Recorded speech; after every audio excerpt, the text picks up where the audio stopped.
আসসালামু আলাইকুম। আজকে আলোচনা করব কোনো বাচ্চা যদি অ্যাক্সিডেন্টালি কেরোসিন বা তারপিন খেয়ে ফেলে তাহলে আমরা কি করতে পারি।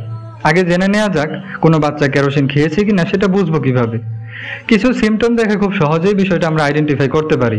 যেমন ধরুন, কেরোসিন খাওয়ার পর বাচ্চার প্রচুর পরিমাণে কান্নাকাটি করবে, গলায় ইরিটেশন ফিল করবে, বমি বমি ভাব, বমি হতে পারে এবং তার পেট ব্যথা হতে পারে। যদি এই সমস্যাগুলো কোনো বাচ্চার মধ্যে দেখেন তাহলে আপনি যদি আপনার নাক তার মুখের সামনে নেন তাহলেই দেখবেন যে তার শ্বাসের সঙ্গে কেরোসিনের গন্ধও বেরিয়ে আসছে।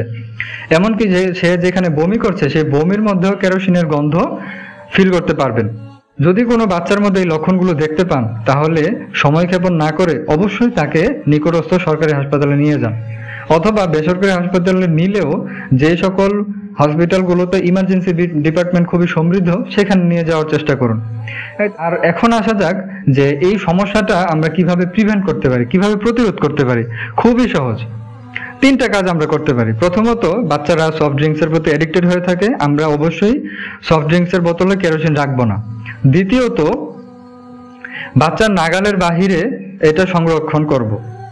দেখা যায় যে সাধারণত বাচ্চারা কুপির যে মাথা সেটাকে মায়ের নিপল মনে করে দুধ পান হিসেবে কেরোসিন খেয়ে ফেলে। অতএব আমরা বাচ্চার নাগালের বাহিরে রাখবো। এবং তৃতীয়ত, যেই কন্টেনারের মধ্যে বা যে বোতলের মধ্যে কেরোসিনটা রাখবো সেটা অবশ্যই ভালো করে মুখটা টাইটলি সিল করে নিব, যাতে করে বাচ্চার চাইলেই খুলতে না পারে।